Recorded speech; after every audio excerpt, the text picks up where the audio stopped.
well, good evening, everyone, and it's good to be with you tonight. Thanks to the Sharq Forum for facilitating this opportunity for me to speak with you. Thanks to Talal and Michael and Ishaq for working out the logistics. We couldn't have chosen a busier time to have a webinar on the economic imperative or the future economic imperative. It's Thursday night, most parts of the Middle East, Muslim world. And we have breaking news coming out of Washington regarding a normalization plan between the UAE and Israel, which is essentially hijacked all other news. So for those who've managed to sort of take time to join us today, thank you. The competition is tough. I hope and I think I will be light as far as the issues I share with you, and I look forward especially to an interactive discussion and the kind of deliberation that will hopefully make this worthwhile for all of us at the end of this session. Rather than proceed with what typically an academic or a researcher would do, which is to start with a framework and a set of specific hypotheses and try to marshal the necessary evidence to back them. Not that that's necessarily at all useful given where we are today and the kind of future we're looking at. I would rather start off with a free-flowing set of ideas that makes the COVID-19 pandemic the starting point for organizing a lot of ideas. Like most of you, and maybe more than some of you, I do expect the current dislocation that we're experiencing in many parts of the world, especially our world, to be a turning point in many ways, to be a milestone of sorts, to be an historic demarcation line, whereby the world pre-COVID-19 will be seen through one prism, and the world after might be seen by the same prism, but it would look very different, and it's likely to experience a lot of changes. There might be a transformation underway post-COVID-19, positive, negative, something we will have to think about and speculate on. But this is all a long-winded way of saying the world before 2020, before COVID-19, and the world after are likely to be very different worlds in our lives and in the lives of many, many more people in the Middle East and perhaps the Muslim world and elsewhere. I say that because pandemics, certainly pandemics of this magnitude, of this impact, historically, have coincided with precisely the kind of inflection points, transformative events that have engendered a lot of changes, have given rise to a lot of chaos, a lot of changes, have given birth to new ideas. And I don't expect this to be any different. We're still early on in dealing with this pandemic, but the fallout from it, I think, is becoming glaringly clear for many of us. And maybe one need not go back hundreds of years ago. One event, or the most recent pandemic pre-COVID-19, then one can look at for a sense of perhaps wisdom, inspiration, and thoughts on what might happen in the future was the great influenza pandemic of 1918, 1919. Now it's remembered in many parts of the world for being a massive event, an event not only on the public health scale, but also an event that preceded a decade of chaos and dislocation and changes throughout the world economy and the international system in the 1920s. In the one region or country in the Muslim world, Middle East, where we have a lot of information and where most of us have studied its own particular history and what happened after the influenza pandemic, and that specifically is Egypt. the pandemic preceded major events that shaped not only Egypt's own political and economic history, but I would argue, and many would, the history of many, many other parts of the Middle East. Many of you will probably recall the 1919 Saad Zaghlul led revolution in Egypt, the fight for independence, and the emergence of pro-independence nationalist movements in many parts of the Middle East after 1919. The pandemic, some would argue, played a pivotal role in galvanizing the public in Egypt around the time, pushed people into the streets, and created the kind of political coalitions that were thought of as being maybe difficult to put together just a few years prior.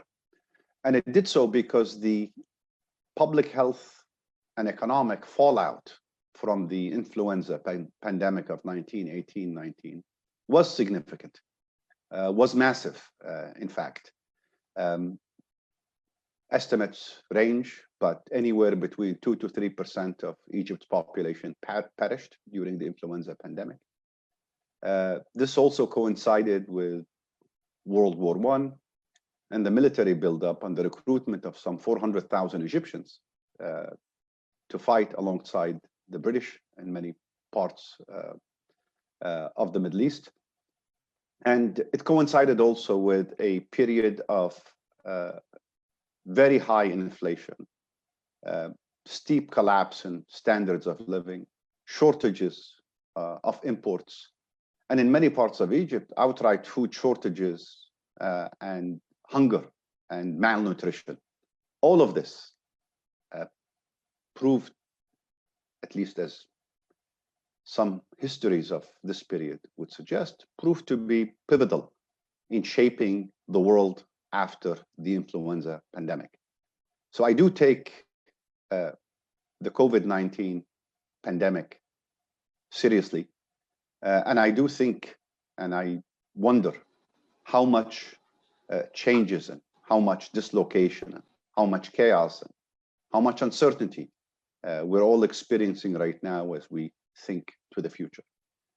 If the current decade pre-COVID-19 was a period of relative calm, stability, and prosperity in the Middle East, one might be tempted to think that what we're seeing this year might just be an inflection point or a bump on the road to continued development, continued prosperity, continued growth, and continued stability throughout the region. But in fact, as most of you have lived through this and know, the last decade has been anything but a period of massive volatility, not just geopolitical, but also economic. It started off with the Arab Spring events, around which a lot of hope was pinned, which gave way to transitions that proved to be very unstable, very bumpy, marked by unrest, reversals, counter-revolutions, and civil wars in a number of countries, together with a lot of geopolitical dislocation, not only at the global level, but within the region. So the decade already, as it was, in my humble opinion, a lost decade, this last decade. It was a decade where we saw setbacks, reversals, deepening of problems, growing vulnerabilities, and conditions that would make any further dislocation, let alone something like the COVID-19 pandemic, a much more powerful event that is likely to create currents of instability, degradation in livelihoods, and in a lot of countries, rising inequality, growing unemployment, higher rates of poverty, stresses on countries, systems, on resources, and the fact that this is all happening during a time when resources are constrained. The international economic system itself, globalization, is going through a recession of sorts, and the international rules of engagement are giving way to a lot of disarray and a lot of uncertainty.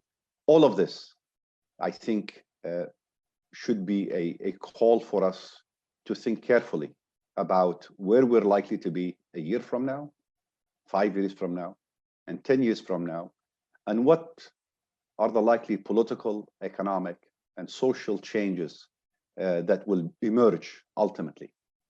Now, one could spend an hour speaking about registering, identifying trends that are likely to either accelerate, become amplified, or trends that are likely to give way to new realities around the region. Rather than do that, I would perhaps pick up on a couple of areas of knowledge where I think increasingly we're seeing, even in this early phase of the COVID-19 pandemic, we're seeing some worrying signs of what is likely to come should the economic dislocation and the uncertainty about the future persist. Now, don't get me wrong. A lot of countries in the region did a fairly commendable job when it came to the initial health and public health and public policy response.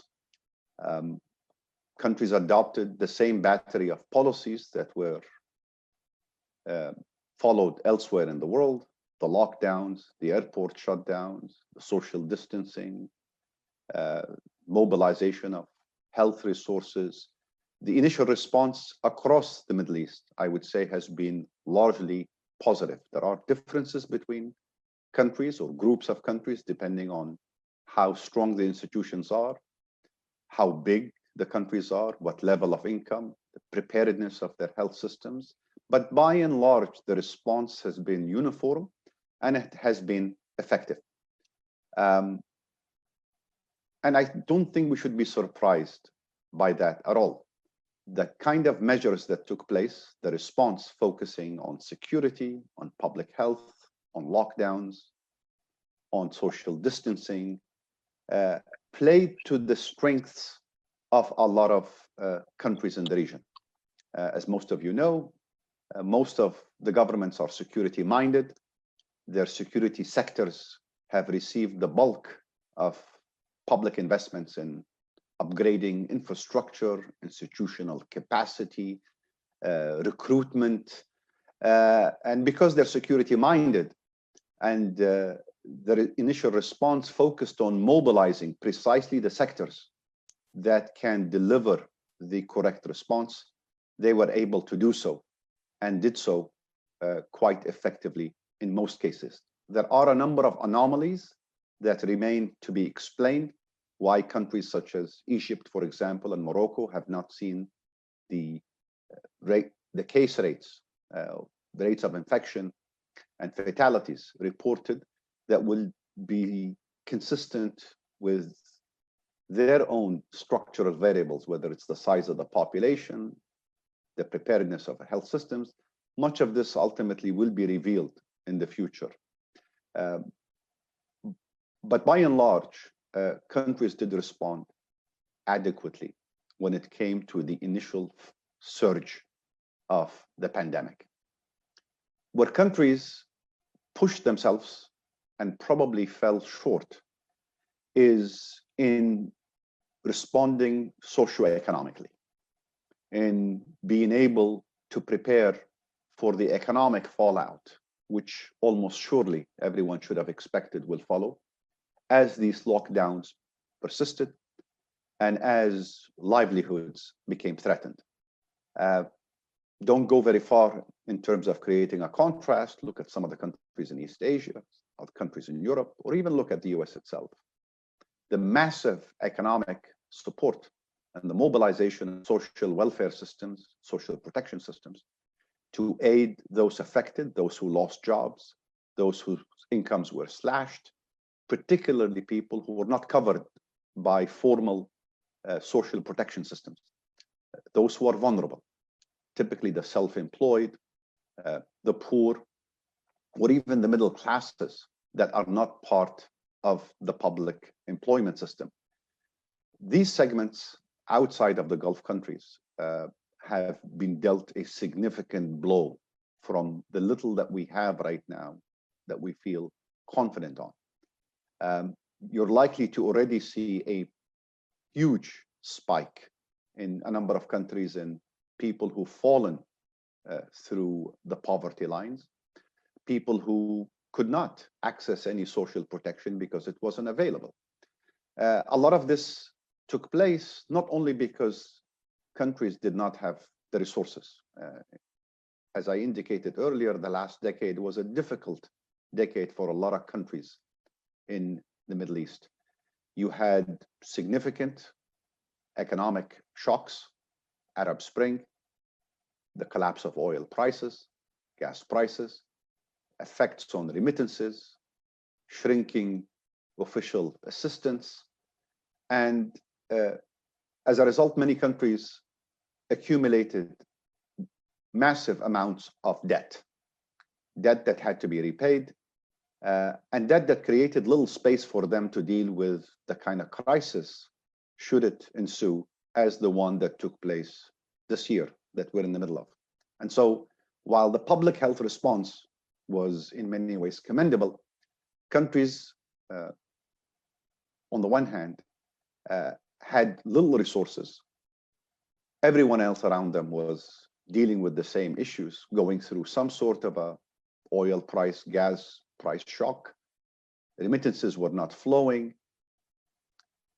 compounded by social protection systems, which had gone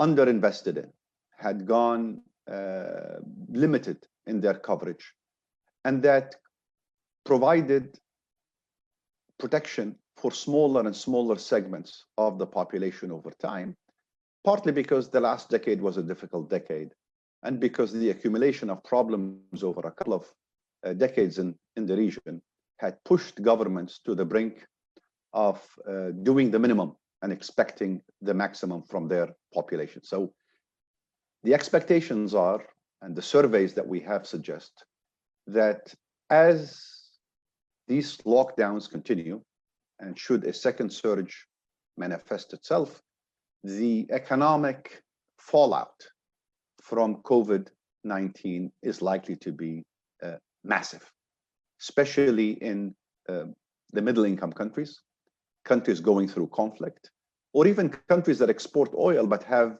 big populations and don't have the resources to be able to fend them for themselves, or to protect large segments of the population. So that would include not just the Lebanons and the Tunisias and the Moroccos and the Jordans, but also countries like Algeria and Libya and Iraq, and of course Syria and Yemen and Egypt.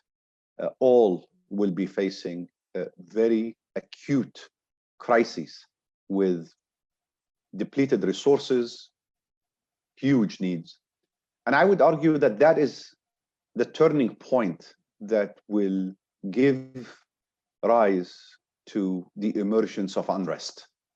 So go back to 2019, just when everyone had written off the Arab Spring protest movements, social movements, movements for change, and thought that the counter-revolutionary forces, or the forces of restoring autocracy and authoritarian rule and blunt force, had won.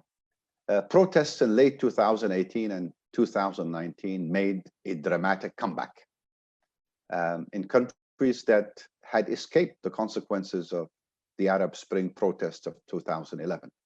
Countries such as Algeria, Sudan, Lebanon, Iraq, and even Jordan and Morocco and Tunisia witnessed protests of different magnitude and impact, all of which suggested that, in fact, a lot of the underlying issues, the economic dislocation, the despair, the sense of vulnerability, the uncertainty about the future, was still capable of galvanizing people to take to the streets and challenge governments to respond.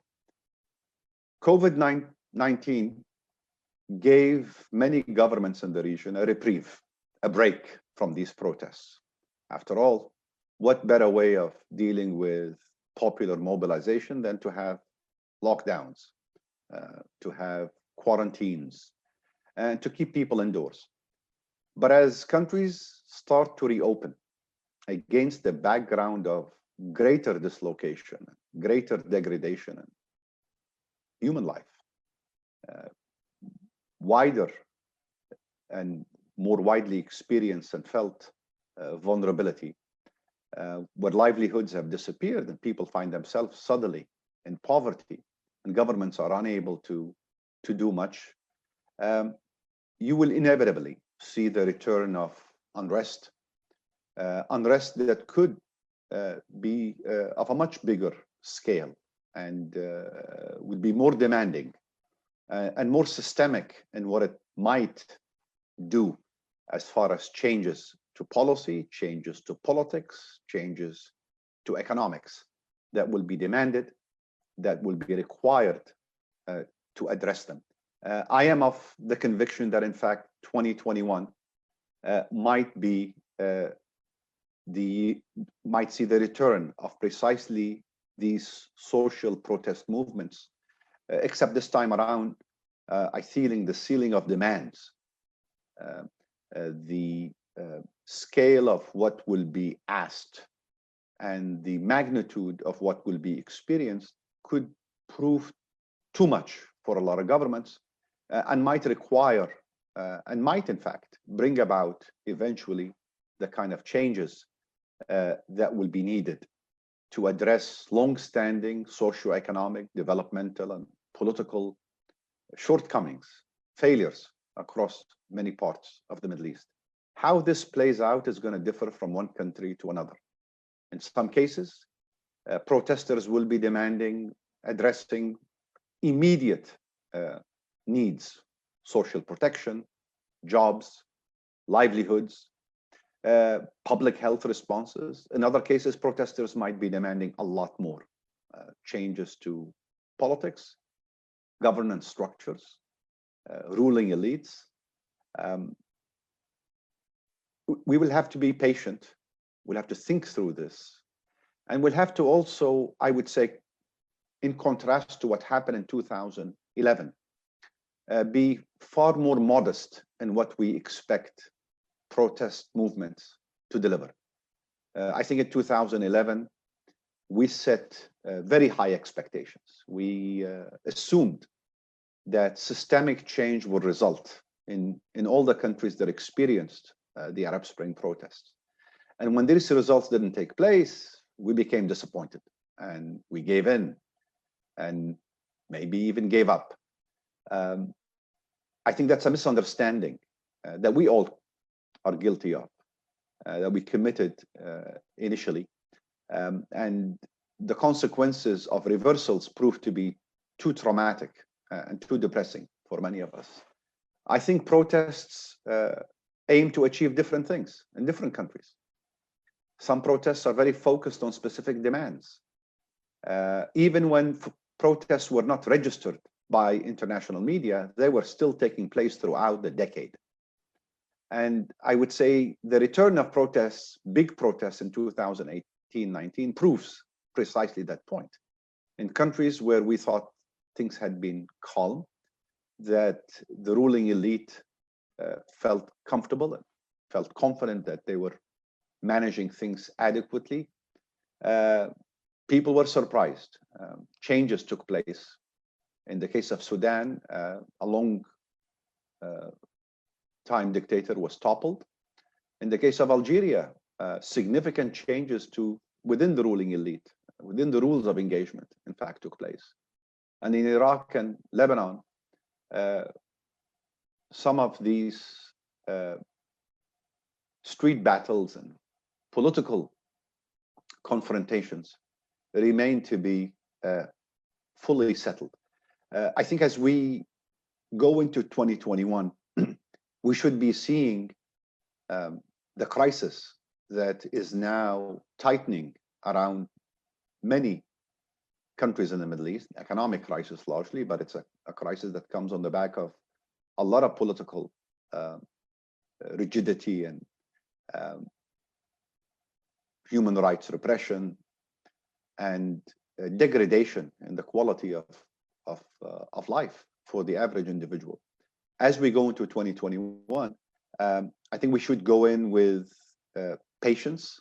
We should go in with a view that change can be incremental sometimes without it being disappointing, that changes that will be required should be not only credible and serious in terms of how they look and what they aim to do, but they should be far-reaching in looking at structural problems within our countries, within our political systems, dealing with the corruption that is endemic right now, the public sectors that have become incredibly incompetent and inefficient, and the sources and drivers of inequality, which until a decade ago was thought of to be a null problem in much of the Middle East, except for now we have come around to seeing that we are probably the most unequal region in the world at the moment. Those are going to be the core issues that will hopefully become part and parcel of the public debate of how governments seek to reorganize themselves, restructure themselves, and if necessary, wholesale restructure their modalities of engagement, their methods, and their tools for dealing with societal needs, which by then would have probably become a much bigger concern with much steeper consequences and worries than how things were just a year and a half ago. And it precisely because the COVID-19 pandemic and the fallout from it is exposing the fragilities, is exposing the fractures, is exposing the fissures within these systems. And against the background of global economic uncertainty, dislocation, competition, we have only ourselves to fend for our lives, for our future, to think about precisely the kind of future we want to have, and to mobilize the public to be a part of the answer, not only on the streets and through social media, but also through ideas, debates, empowerment, the sorts of responses that I think are required in order for most countries in the Middle East and North Africa to respond and to put themselves on a better position in the future than the ones they are in today. I could say comfortably today that the quality of life in many parts of the region is far more inferior than how things were just a decade or two ago in terms of all indicators of human development, infrastructure, economic prosperity. This cannot go on much longer without it bringing about precisely the consequences that everyone fears. Those consequences, in my humble opinion, are inevitable. And it's about being prepared to respond and being prepared to also use moments of change that are created by major events such as the COVID-19 pandemic to steer societies, polities, and economies in the right direction. I think I've spoken a bit longer than I expected or wanted. I hope I've given you plenty of food for thought, and I look forward to having a conversation from this point on. I'll stop here. Thank you, Dr. Tarik, for that. That was a very engaging and thoughtful discussion.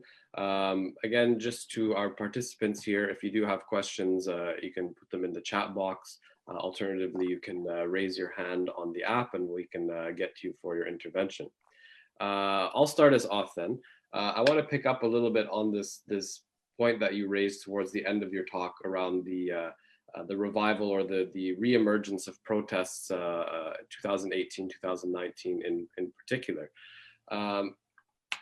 As some of these movements have transitioned into this pandemic era and into the post-pandemic era, I'm wondering if you could speak a little bit to the current and what might be the future state capacity, particularly of those in the counter-revolutionary axis, that will impact their engagement with these type of movements that may differ from how it was taken care of post 2011, and also sort of as part and parcel to that question,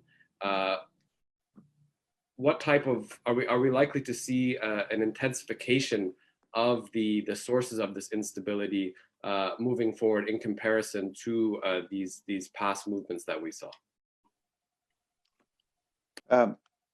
I think the kind of fallout we're seeing today from the pandemic is kind of unprecedented in our lifetimes. You'd have to go back, as I suggested, to in Egypt, at least, where we have data and information and we have histories to look at. You have to go back 100 years ago. But the writing is already on the wall with many surveys that have been completed in the last month or two in a number of countries of interest. Jordan, Lebanon before the recent catastrophe, Tunisia. The surveys suggest not just decelerations in economic growth, that's a given. In fact, the international forecast by the IMF for economic growth in this year, on average, across the Middle East is something like -6%. So it's and that actually makes it the steepest recession in close to 50 years. That's not what I'm worried about. I'm worried about the impact of dislocation on livelihoods, on poverty, on the self-employed, for example. So consider the fact that people in the informal sector, people who are self-employed, make up anywhere between 30 to 40 to 50% of the labor force in a lot of countries outside the Gulf. They're not protected by unemployment insurance. Most social protection measures do not cover them, in fact. They're beyond the reach of the state. And yet, this precise segment, which incidentally did not participate in a lot of the 2018-19 protests or even the 2011-12 protests. Most self-employed and informal sector workers have little interest in politics. They don't rely on the state. Fixing the state doesn't really address their need, does not help them in any way. And so many of them, we think, stayed outside of politics because they had no choice. Their livelihoods depended on them staying and working. Now, significant segments of them are either threatened or have been pushed into unemployment. In a lot of countries, the savings for your average self-employed worker below the middle class would allow him to survive for a week or two without work. Many of them have gone on for weeks, not months now, with minimal work. There's no unemployment insurance. Their livelihoods have been completely shattered. What do? The state cannot respond adequately on time to them because that requires systems, that requires policies. And more importantly, that requires resources. Most governments don't have resources. Many governments in the Middle East and North Africa today have either gone to the IMF to borrow or have, in fact, gone to international markets to try to borrow. But the cost of borrowing now is especially high. the piles of debt they have to finance are already unsustainable in a number of cases. In fact, I think out of 22 countries in the Middle East, some 8 to 10 countries have debt levels that are considered unsustainable. They cannot go on like this. How do you deal with a cataclysmic outcome of that sort, where significant segments of the population are either threatened to lose their livelihoods or have already been pushed into the lines of unemployment and, by extension, poverty? I think it's that sense of economic vulnerability that I was trying to sort of emphasize here. People are increasingly feeling that they're vulnerable. They're vulnerable to losing their economic status, their livelihoods. And that vulnerability elsewhere in the world has typically translated into a lot of anxiety. The segments of the population that have tended to participate in protests, and I would argue actually even violent movements in many cases, tended to come from the ranks of the vulnerable, those who have a status who've lost it, those who have no options left to them. And should the lockdowns and the economic closures persist for a few more months, as they are likely to, the accumulation of anxieties and grievances and damage to people's lives and to economies is going to be catastrophic. Banks are not lending because businesses are not working. And businesses that have loans are unable to pay them because they're not generating enough revenue. Companies are shedding workers. And don't take my word for it. Take a drive down a number of capitals from the countries I've mentioned, and you will see already the visible impact physically in front of you. Part of the problem we have, and we've suffered from this for decades, now we're paying the price more so than at any other time, I would argue. The problem of lack of transparency. We're one of the worst regions when it comes to data provision, data collection, data dissemination, data analysis. And yet, it's this particular moment when you need those tools at your disposal as a government. You want to reach those who are vulnerable. You want to reach those who have lost their livelihoods, who've lost their jobs. You want to provide maybe subsidies or some income compensation. You want to be able to identify them and assess the impact of whatever policy formulation you want to go with on your macroeconomic situation, on the available resources. And yet, because of the security-minded government orientation, which has only gotten worse over the last decade, we are now starved for exactly the kind of data that will allow us to track and trace not those infected by COVID-19, but those whose livelihoods are going to be affected directly or indirectly by the measures we're taking to protect people's lives. I could speak a lot more on this, Michael, but maybe in the interest of getting others involved. Sure. No, I think that opens a lot of different doors. On sort of that idea of increasing public debts in the region in particular, I have a question from Zahra, who wanted to ask you about modern monetary theory and the implication that public debts and large public debts are something that shouldn't necessarily be automatically feared or discounted in the process of trying to increase economic development. Fair point. Now, the 1920s that I referred to earlier also saw the emergence of new ideas eventually around fiscal policy and monetary policy and economic management. Keynes observed and documented and criticized a lot of the economic policies that were adopted in the 20s and in the 1930s. And over time, many of his ideas which were considered heretical at the time, and outside of what was acceptable within the mainstream of classical economics, over time became mainstream. That did not happen overnight, though. That happened over half a century. Keynesianism became a formal, official doctrine much later on than when the ideas first emerged.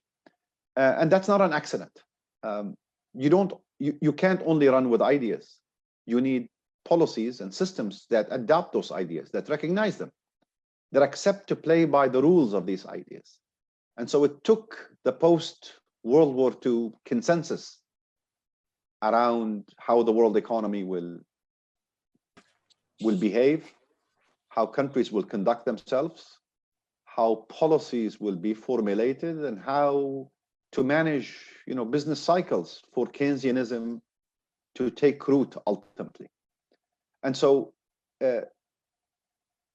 today, a small country like Lebanon, suffering under a mountain of debt beyond its ability to pay for the next 50 years, unless there is some restructuring of that debt, significant haircuts, banking recapitalization, the kind of bailout that no country has seen in the Middle East in the last 30, 40 years, has very little choice but to work within the existing constraints of the system.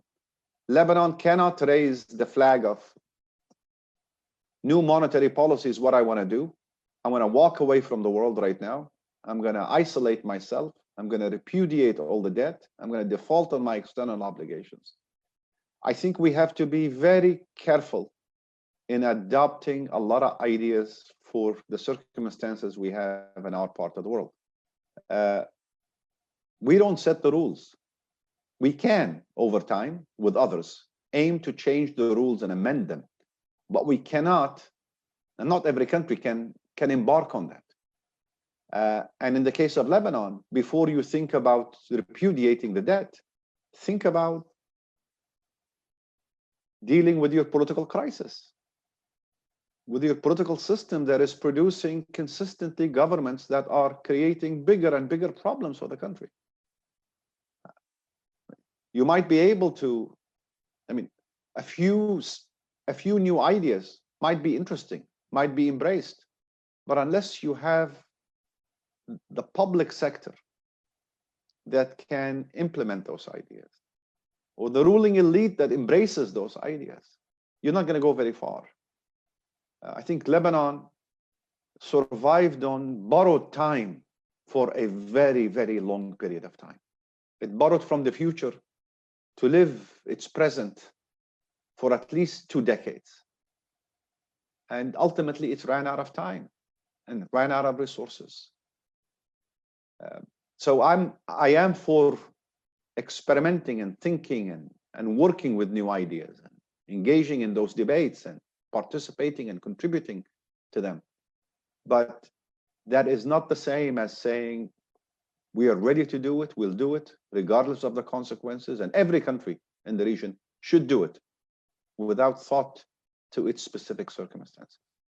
So on that note, do you feel that, there's been a lot of talk of sort of a revival of some sort of neo-Keynesianism in the world in general.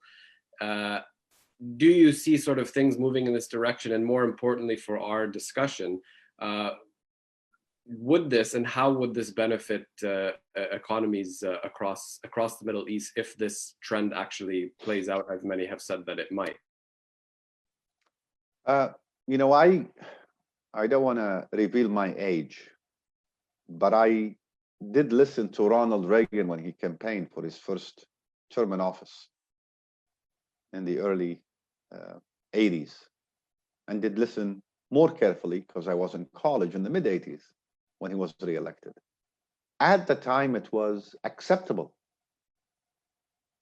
to say things such as, government is not the solution, government is the problem. That was the world we grew up in. an anti-government response by libertarians, market libertarians, people who thought that restructuring what governments did, minimizing the role of government, was the preferred approach to organizing political economies. Now, that came after decades of Keynesian policies, state-led economic development, and state intervention in economies around the world. We're at a different point right now. If anybody needed a reminder of how much change has taken place on the ideas of the role of the state, the current pandemic is the biggest proof point that not only did you need governments to respond, you needed robust government responses at times. Look at what the US and Europe are doing. They're practically throwing money at their populations. Markets are not doing this. Governments are. Go back to 2008, the international financial crisis. Arguably the biggest proof point and the beginning of the end to the idea that governments had very little, if any, to do with market economics. 2008 was the wake-up call. And since then, you've seen a gradual return to a focus on government policies, an appreciation of how proper government policies, well-aimed government policies can do. But this is where I'd say, again, the parallel with our part of the world, or the relevance of this, one has to be cautious and careful about. Most governments in the Middle East never restructured their role. Very heavy-handed intervention and redistribution within their economies. In fact, it's limited changes to how intrusive governments were that accounts for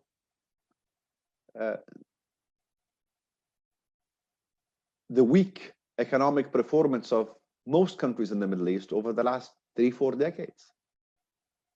Globalization came and is leaving us, and we did not benefit from that wave, partly because governments stood in the way.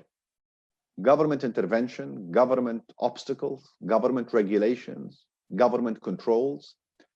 And so at this moment, and this is where I said we need to be cautious, while I am embracing, or I'm glad the world is embracing or appreciating, rediscovering how important governments can be, I would not want to take this very far, or I would not want to adopt this wholesale in our part of the world, because our problem for a very long time has not been too little government. It's been too much government, too intrusive, inflexible, rigid, and growingly degraded and incompetent governments. And so, yes, I do expect the future to be about the return of government to not just social policies and political matters, civic matters, but especially economic affairs. Governments will have a much bigger role to play. I mean, who's going to devise the social protection systems that have been revealed to be inadequate and weak around the world in 2020? Has to be governments.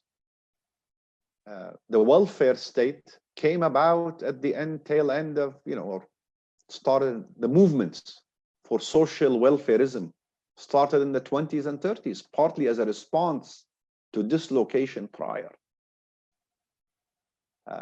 So governments will, I think, enjoy, or public policy will enjoy a renaissance and a respect for public service and an appreciation for what governments do is going to be part and parcel of what we see happening over the next decade. That is not the same, though, as maintaining the status quo across many countries, which is what I think most governments in our region would like to have.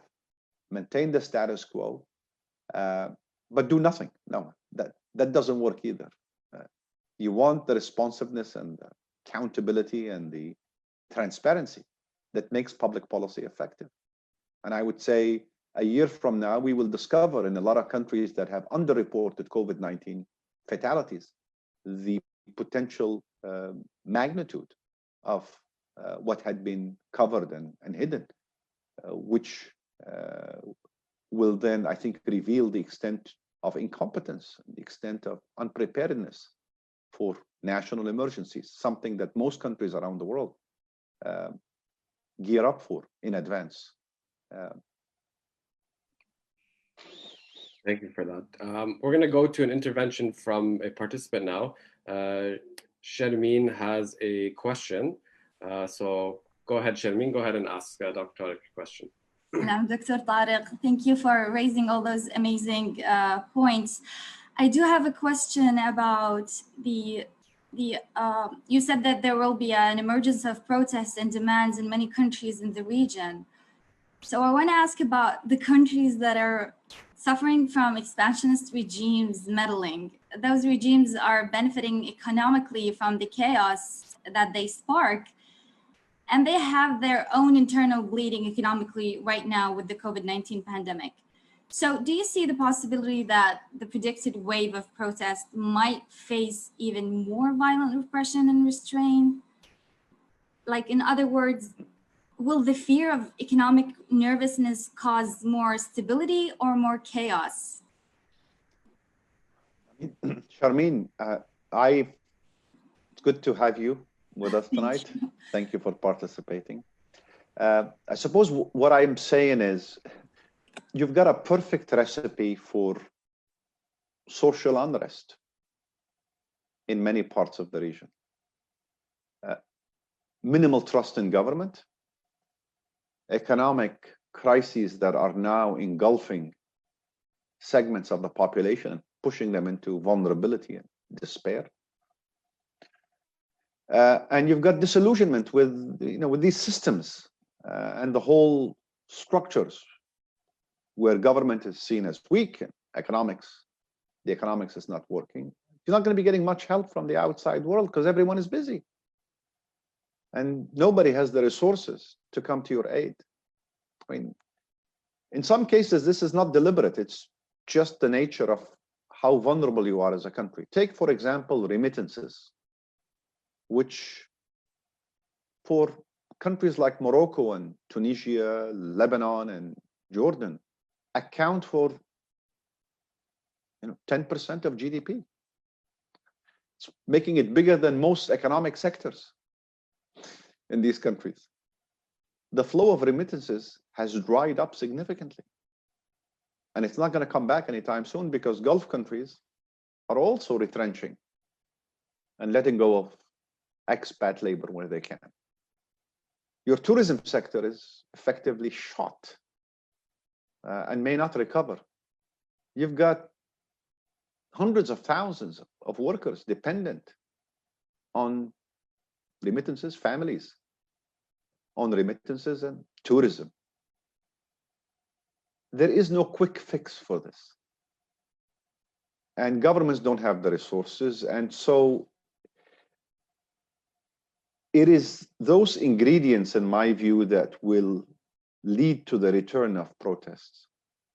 What I tried to emphasize, Sharmeen, in my comments was that not everyone protesting in 2021 is going to be protesting for systemic change, toppling the regime. Not everybody is going to be asking for regime change. Not everyone is going to be asking for prosecuting those who've committed acts of corruption against the state, violations of human rights. This was true in 2011 also. It was especially true in 2018-19, and it's going to be more true in 2021. People protest for different reasons. In systems where people cannot vote to express their preferences, and where political repression leaves them very little room for civic engagement, protests become almost the default channel through which they can vent. And most governments actually, to an extent, will allow that to happen. You know, you blow off steam, you absorb the anger. But the nature of the dislocation now is such that the protests in 2021 are likely to be of a different scale, making it very difficult for a lot of governments to manage, even with the repression and the brute force, and might make them very nervous very quickly, where they start making mistakes. This is what I was trying to hint at, that in fact, this could go in many different directions, depending also on how governments respond. And that's okay.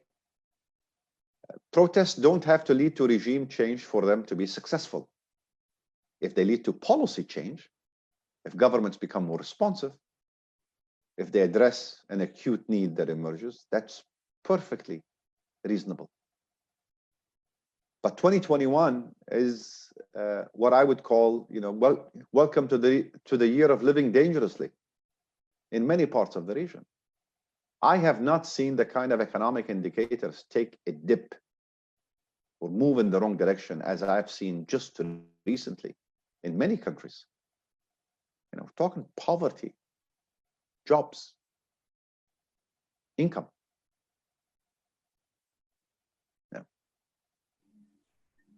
People who will go overnight from being part of the middle class to being amongst the poor. Businesses that will shut and lay off workers because they've run out of time and space. That is the scenario that nobody had prepared for. And I don't know who has the money to bail anyone out. Everyone is suffering now. No country has surplus revenues to come to the aid of others.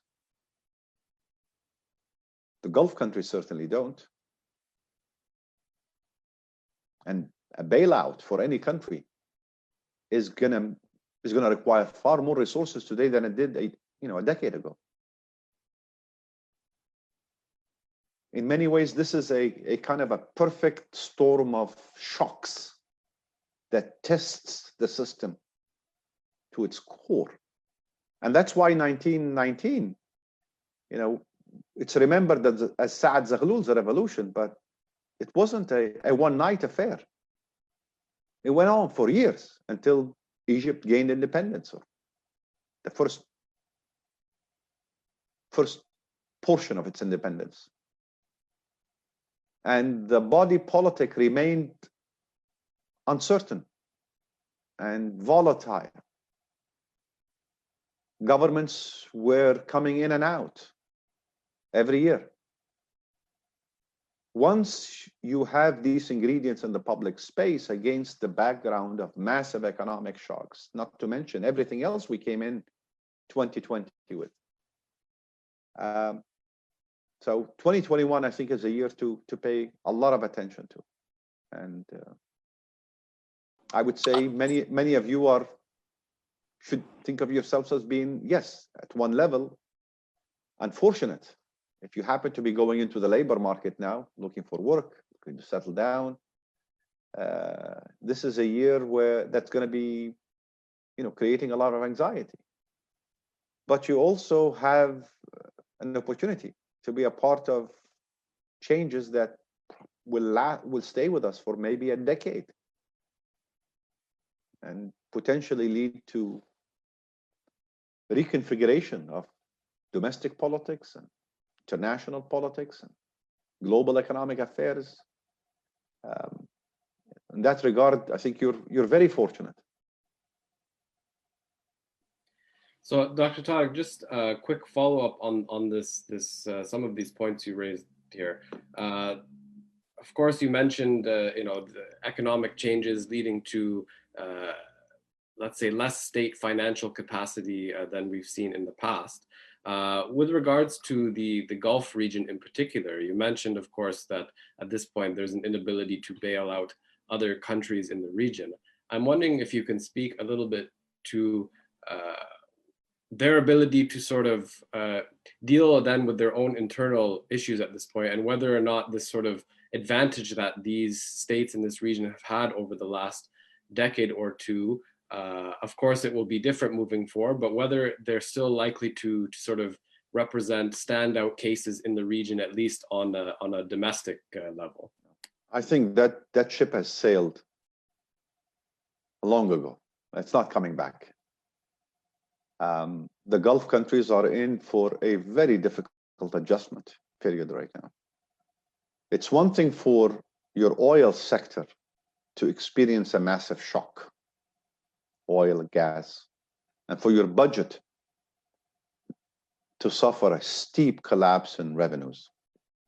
It's another thing for your non-oil sector, which typically would help balance things out, to also be closed and to have these prolonged closures.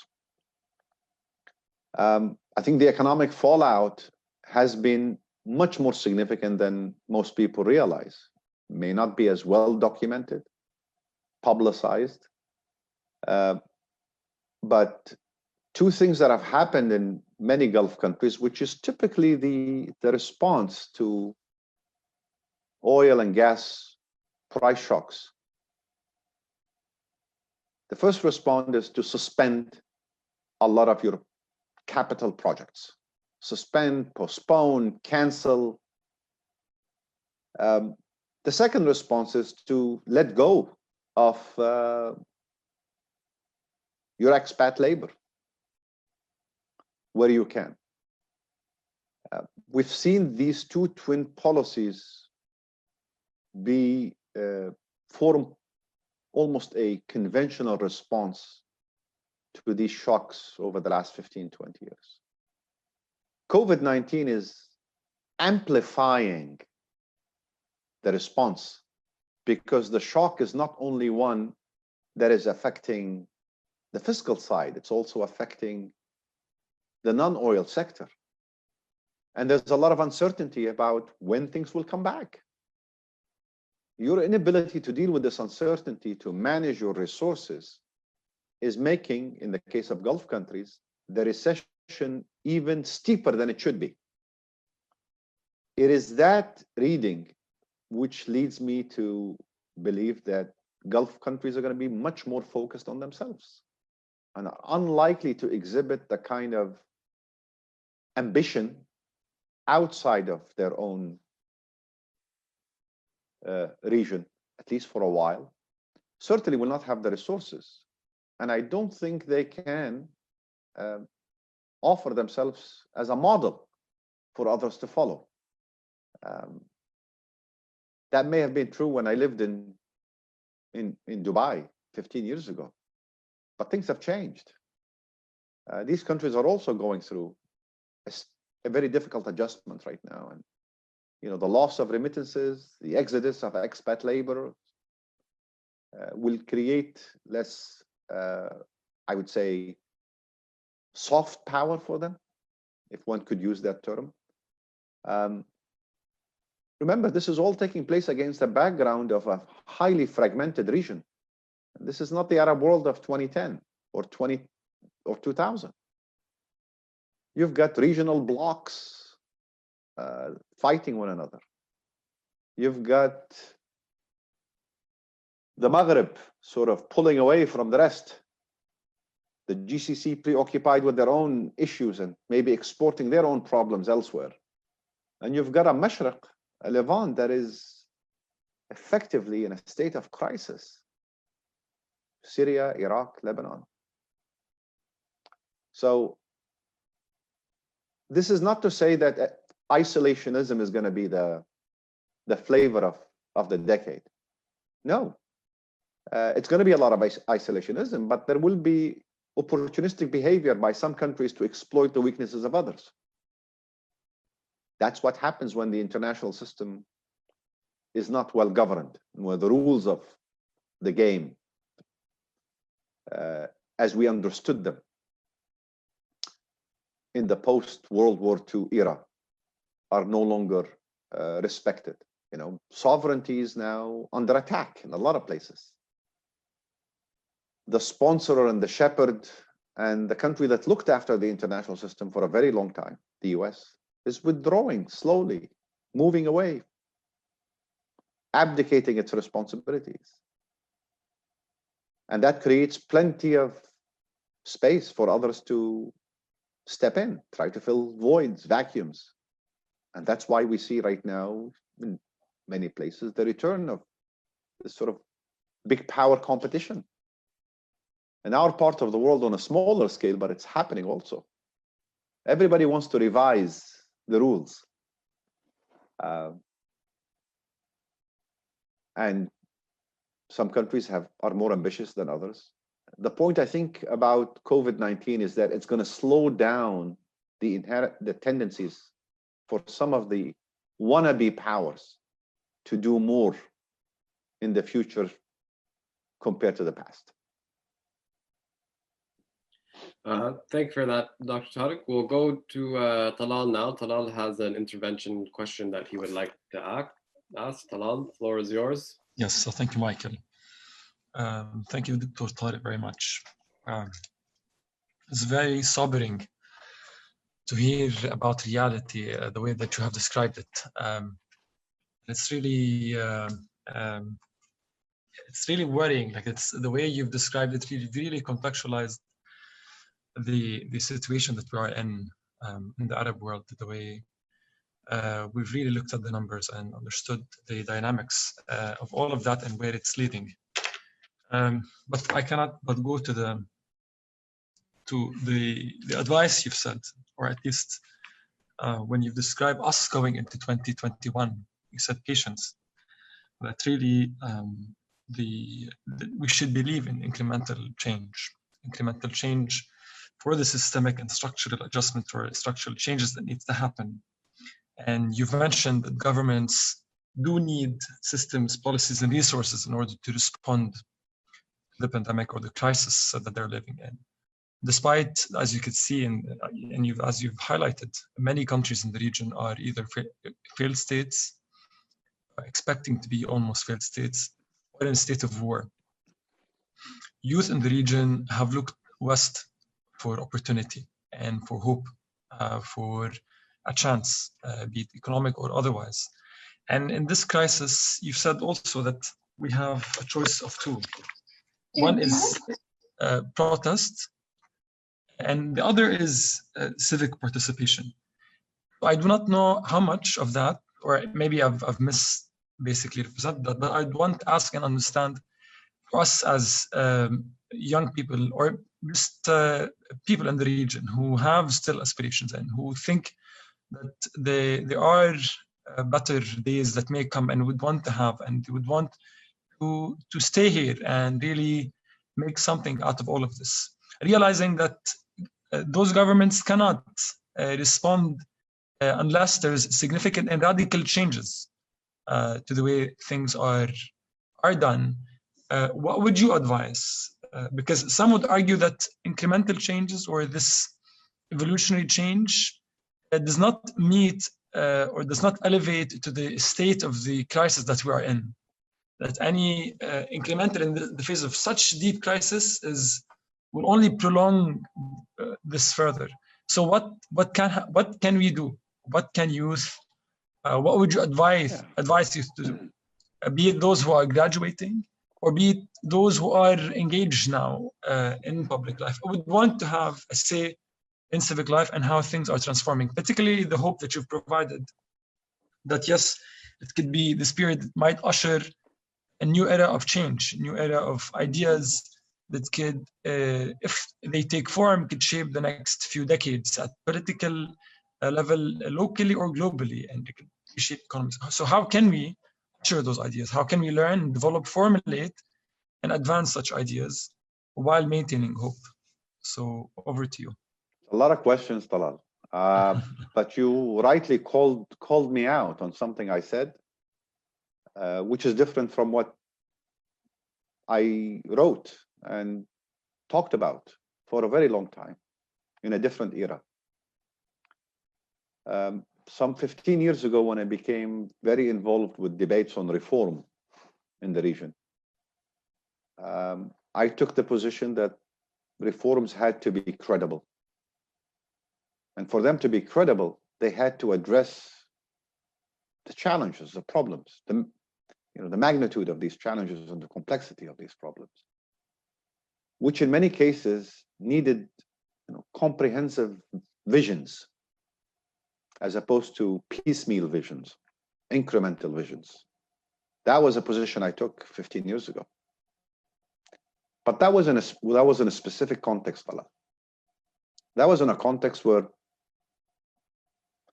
most countries in the Middle East had enjoyed prolonged periods of stability. Societies were largely cohesive. State structures were adequately effective, certainly not robustly effective. In that context, one felt comfortable demanding and calling for comprehensive change because one felt the risks on the downside were manageable. Nobody was, states did not face existential crises. You did not have wide sectarian ethnic strife. You did not have civil wars. And so we thought governments could manage the risks, which anyway were quite low on the downside. We're in 2020 right now. We've seen what happens when civil wars, when political instability spills into violent conflict, and violent conflict becomes prolonged. We've seen what happens to state structures, social cohesion, and we've seen states be threatened for their existence. Their sovereignty is under attack. They've gone from being strong to fragile and now failed states. And with COVID-19 and the uncertainty around how this will play out, I feel almost I would be irresponsible in thinking or assuming that systemic change brings with it manageable risks. That in fact, the line that divides a state from a fragile or a failed state has become much more thin now. Too much unrest, too much instability could push governments to collapse, and what comes afterwards may not be as promising or conducive. I happen to be from Libya, and Libya, I'd say, is a textbook example now of what goes wrong when you mismanage a transition and you internationalize yourself and your conflicts or your differences. And so I think incremental change should not be seen as such as a less ambitious, less credible, but precisely the responsible prescription at this moment of immense vulnerability and uncertainty about the future. I think the only thing you said that I disagree with you on, and maybe you didn't mean it, is the suggestion that protests were not, there were protests and there was civic engagement. I actually think protests are a form of civic engagement. Look at the big crisis today in Jordan, crisis between the teachers union and the government. It's a massive crisis. Now, I know it's not sexy. It's not interesting because these guys are not trying to topple the regime, but they're standing their ground. They're making demands. That's a kind of civic engagement that's very powerful. And they will probably get some concessions from the government. Protests, I think, can be a very powerful tool in revealing what the public wants, in giving governments some room to make concessions, an opportunity to give concessions, and for helping to send signals about problems within society. I think for your generation, Talal and others, the kind of tools you have at your disposal now are just phenomenally much more effective than the world I grew up in. You've got social media tools, you've got connectivity, you've got the flow of ideas and the ability to mobilize quickly. Yes, it comes with a lot of fake news and a lot of misleading conspiracies and. But if you were to organize and start thinking about the future, you can, with incremental change, bring about much more significant change than I could have 15, 20 years ago when I was thinking about these issues and being preoccupied by them. So I guess what I was trying to say is this is for you and your cohort, for your generation to sort out. You will set those rules. You will find out what works and what doesn't, and you'll be able to make the choices. You understand your world better. You organize differently. And maybe the kind of ideas you want to champion are going to be different from the ones that other generations have championed and have become too attached to. There's a prejudice here that we want to avoid as we think about the future. The ideas that are most familiar to us are not necessarily the ideas that are going to matter or work in the future.